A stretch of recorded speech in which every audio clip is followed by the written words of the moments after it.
Hello friend आप सभी को मेरा चैनल पे बहुत बहुत स्वागत है। तो फ्रेंड आज हम लोग बात करेंगे जिसको थायराइड हार्मोन की कमी होता है वो लोगों को क्या क्या चीज नहीं खाना चाहिए उसके बारे में बात करेंगे।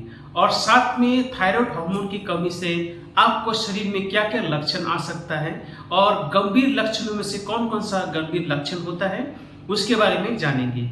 और फ्रेंड हमेशा की तरह मैं आपसे रिक्वेस्ट करता हूँ, कृपया चैनल को जरूर सब्सक्राइब करें और बेल आइकन को जरूर दबाइए। देखिए, वीडियो आगे बढ़ाने से पहले हम जानेंगे कि थायराइड ग्लैंड क्या होता है, तब जाके फिर आपको आगे का वीडियो समझ में आएगा। थायराइड ग्लैंड जो होता है हमारे जो गले का बीच में रहता है और यहाँ पे ये जो दिख रहे हैं इसको हम लोग थायराइड कार्टिलेज बोलते हैं और आम भाषा में इसको एडम्स एप्पल बोलते हैं।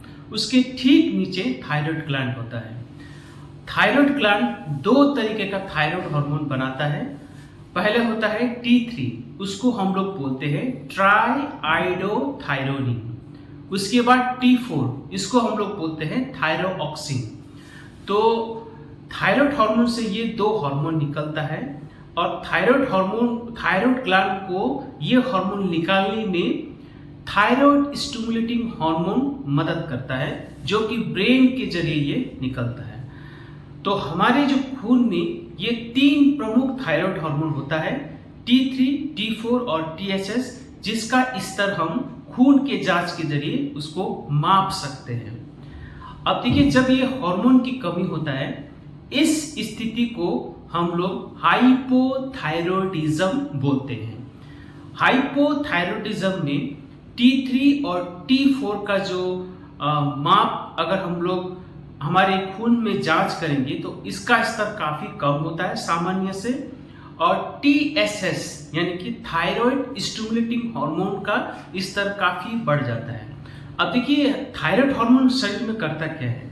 सबसे पहले तो कुछ भी चीज हम लोग सेवन करते हैं तो वो खा के जब पच जाता है, पचने के बाद जो पोषक तत्व जो शरीर इस्तेमाल करते हैं शरीर को ऊर्जा प्रदान करने के लिए, वो प्रतिक्रिया को हम लोग मेटाबॉलिज्म बोलते हैं। तो जब भी आपका शरीर में थायराइड हार्मोन की कमी हो जाता है तो मेटाबॉलिज्म जो प्रतिक्रिया होता है वो धीमा हो जाता है।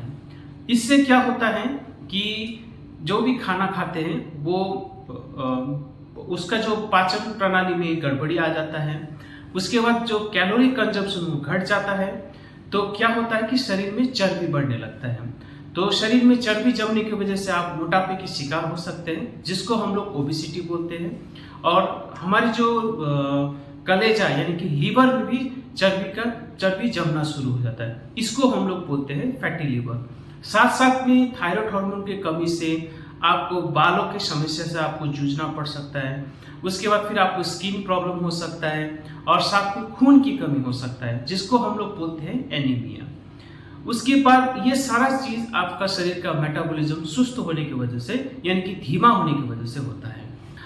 अब देखिए, जो लाइफ थ्रेटनिंग जो लक्षण होता है यानी कि उसमें से जो होता है कोमा में आप जा सकते हैं। अगर आप थायराइड हार्मोन की कमी जब होता है, अगर आप उसको ट्रीट नहीं करते हैं, इसका इलाज नहीं कराते हैं, तो वो कोमा जिसको हम लोग बोलते हैं मैक्सिटिमा कोमा। और साथ में आपका हार्ट जो होता है वो हृदय जो होता है वो काम करना बंद कर देता है, उसको हम लोग बोलते हैं हार्ट फेलियर। तो ये प्रमुख लक्षण होता है जब आपका शरीर में थायराइड हार्मोन की कमी होता है। अब देखा जाए तो ये जो हाइपोथायरॉयडिज्म जो बीमारी होता है वो पुरुषों के मुकाबले महिलाओं में ये बीमारी ज्यादा देखा जाता है। देखिए, और एक सबसे प्रमुख लक्षण जो होता है हाइपोथायरॉयडिज्म का वो होता है गोइटर। गोइटर वो स्थिति होता है जब आपका जो थायराइड ग्लैंड होता है वो सामान्य जो आकार से बड़ा हो जाता है, इसी को हम लोग गोइटर बोलते हैं। अब फिर बात करते हैं कि जब भी आपको थायराइड की प्रॉब्लम है यानी कि अगर आप हाइपोथायरॉयडिज्म से पीड़ित हैं तो आपको कौन कौन सा चीज आपको नहीं खाना है, क्योंकि ये चीज अगर खाने से आपका जो थायराइड की समस्या है वो बढ़ा सकता है। तो ये सब खान पान को हम लोग गोइट्रोजन बोलते हैं। देखिए, गोइट्रोजन क्या करता है कि हमारे शरीर में जो TSH लेवल है यानी कि थायराइड स्टिमुलेटिंग हार्मोन का जो स्तर है वो काफी बढ़ा रहता है। इसके चलते आपका जो T3 और T4 का जो स्तर है वो घट जाता है, जो कि एक्चुअल में जो थायराइड हार्मोन होता है। उसके साथ साथ अगर आप ये गोइट्रोजन लेते हैं तो हो सकता है कि आपका ये थायराइड ग्लैंड का जो आकार है वो उसमें बढ़ोतरी हो सकता है, या फिर अगर आप पहले से ही गोइटर है यानी कि थायराइड ग्लैंड खुला हुआ है तो ये बड़ा कर सकता है। और साथ साथ में अगर आप थायराइड हार्मोन का टैबलेट ले रहे होते हैं तो गोइट्रोजन थायराइड हार्मोन का टैबलेट को आपका शरीर में कारगर ढंग से काम करने में ये बाधा डालता है। अब देखिए इसमें सबसे प्रमुख जो होता है वो 4 खान-पान होता है, जिसको आपको अगर आप हाइपोथायरॉयडिज्म का शिकार है तो इसको आपको नहीं खाना है। उसमें सबसे पहले आता है पत्ता गोभी यानी कि बंदा गोभी, कैबेज। उसके बाद हो गया तुरनी जिसको हम लोग सरगम बोलते हैं। उसके बाद फिर लीमा बीन्स और ब्रोकोली। ये 4 जो खान-पान है जिसको हाइपोथायरॉयडिज्म हुआ है या फिर थायराइड की गोली ले रहे हैं उसको ये खाना नहीं चाहिए। बाकी जो सामान्य लोग हैं जिसको थायराइड से जुड़ी कोई समस्या नहीं है वो इसको आराम से खा सकते हैं, बशर्ते आपको इसको ज्यादा नहीं लेना चाहिए। अब बात करते हैं कि क्या क्या और खान-पान जो है उसको आपको नहीं खाना चाहिए। हालांकि इसको आपको ये जो खान-पान है उसको आपको सीमित करना है, यानी कि हफ्ता में आप 2 बार इसको ले सकते हैं। जैसे इसमें हो गया फूल गोभी, कॉलीफ्लावर हो गया, उसके बाद न्यूट्रेला जिसको हम लोग सोयाबीन भी बोलते हैं, और बाकी इस आप नक्शा में देख पा रहे हैं स्वीट पोटैटो हो गया, ब्रुसेल्स स्प्राउट्स हो गया वगैरह वगैरह।